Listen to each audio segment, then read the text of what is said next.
Cold open, 5 a.m. A frozen field outside Pyongyang. 200 people stand in rows, facing a portrait mounted on a wooden post. A man with a megaphone reads. 200 voices repeat the words back in perfect unison. Words you've repeated every morning since you were 4 years old. You don't think about what they mean. 3 rows behind you stands a woman with a notebook. Your inminban leader, your neighborhood watchdog. She's writing down who arrived late, who didn't say the words loudly enough, who looked distracted. That notebook reaches the secret police by Friday. You are not late. You say every word. There are an estimated 200,000 informants in this country, 1 for every 50 citizens. More than the East German Stasi at its peak. This is not paranoia. This is Tuesday. Here's how the system actually works, from the bottom to the very top. Level 1. Hostile class. Income. State rations when they arrive. Risk. A classification decided before you were born that follows your children after you die. Your grandfather did something in 1951. Nobody will tell you exactly what. Maybe he worked for the Japanese occupation. Maybe a relative fled south during the war. The file exists in 4 separate locations: local police, secret police, party headquarters, a central archive in Pyongyang. Updated every 2 years. Never erased. Never appealed. You are Songbun hostile class. 40% of the country shares this label. It decides everything. You cannot live in Pyongyang. That privilege belongs to core class families only. You live in a concrete block in the northeast, hundreds of miles from the capital, with electricity that comes and goes. You cannot apply to university. Your file gets checked before anyone reads your grades. Your job was assigned by the state. Your monthly ration is smaller than a core class worker's in the same factory. During the famine years of the 1990s, that difference between rations determined who lived and who starved. Your inminban unit covers 38 households. The leader is a woman named Mrs. Pak, unemployed, which gives her time for this. She visits weekly. She notes new objects that don't match your salary, unexplained absences, visitors. She notes how you say the morning words.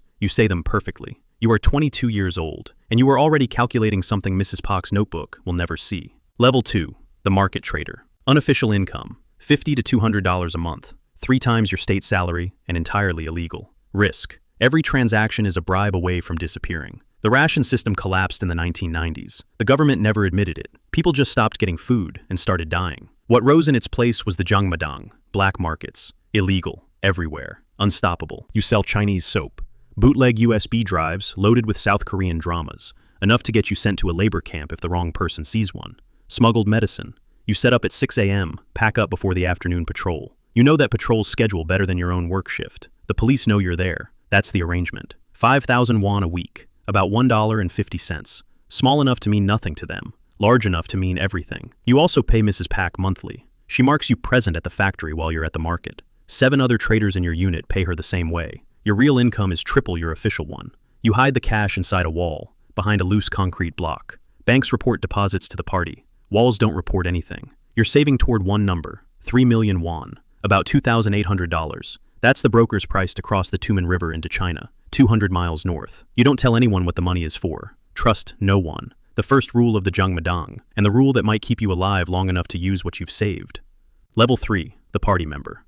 Income increase. Pyongyang travel permits. Priority medical care. Risk. You now operate inside the machine that watches everyone, which means it watches you closest of all. Different path, different birth, core class. Your grandfather fought the Japanese. Your father spent 30 years as a provincial party official. You grew up with slightly more food and the quiet knowledge that the system was, for now, on your side. You joined the Korean Workers' Party at 25. 18 months of background checks, 3 generations of family history, school records, military service, neighbor interviews. Your province accepted 1 in 10 applicants that year. Membership means a Pyongyang travel permit, one of the most valuable documents in the country. It also means Wednesday nights. Every work unit sits in a circle. Each person confesses a failure from the week. Not a real failure. Nobody confesses anything real. You confess to arriving 2 minutes late on Tuesday. Small, safe, verifiable. Then you criticize someone else. You've built a mental map of the room. Who outranks whom? Whose family connects to whom? You criticize only people who can absorb it without consequence. Get this wrong once, and you've made an enemy with a longer memory than yours.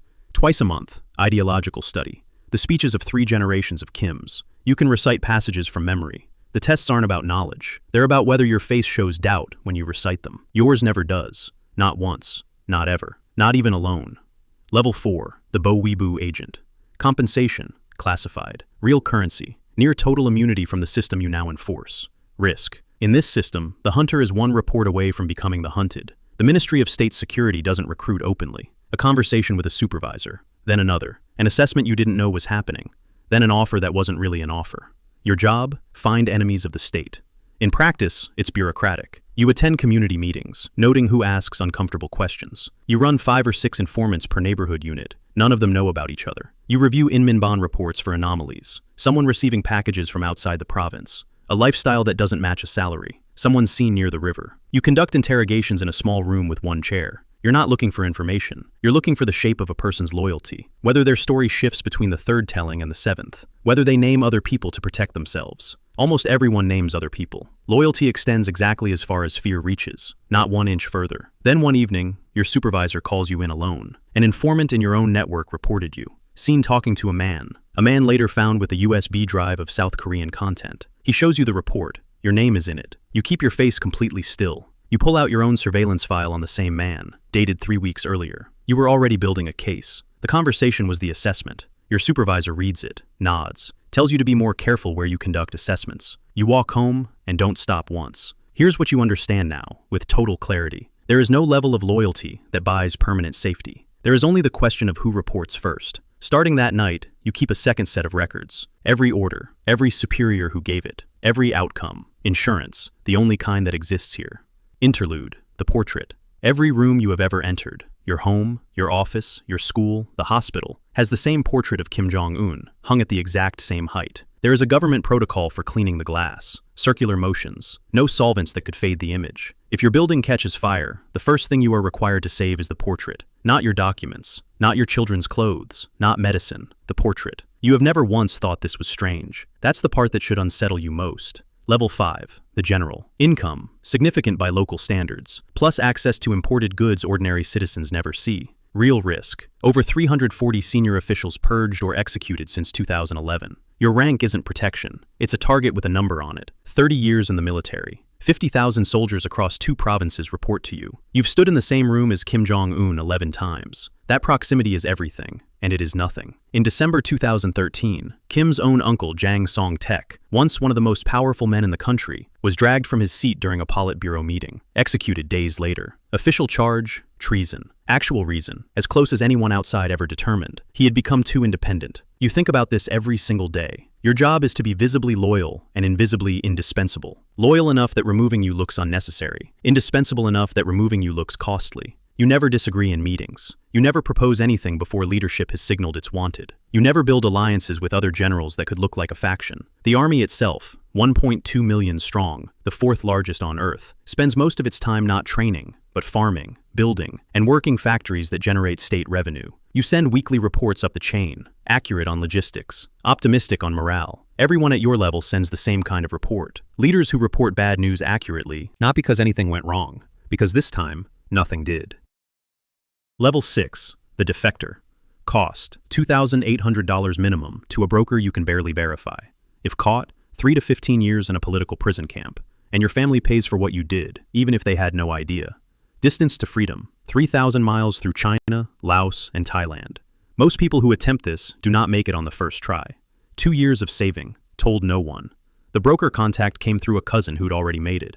A message passed through 3 intermediaries. A name, a location, a price. The crossing happens on a Tuesday in January, when the Tumen River freezes solid enough to walk across. 7 hours through mountains to reach the crossing point, guided by a man you've met twice, and whose real name you don't know. Minus 12 degrees. You can't feel your feet by hour 3. You carry nothing, no documents, no photographs, nothing that says who you were. At the river, you wait for the gap in the patrol rotation. 9 minutes. You cross in 8. China is not safety, it's a different kind of danger.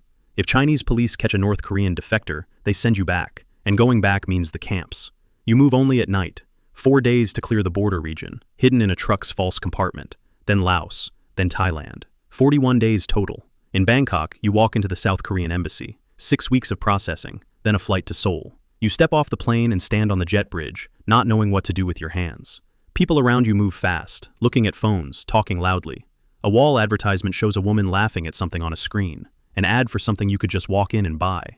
You have never seen anything like it. You stand there too long.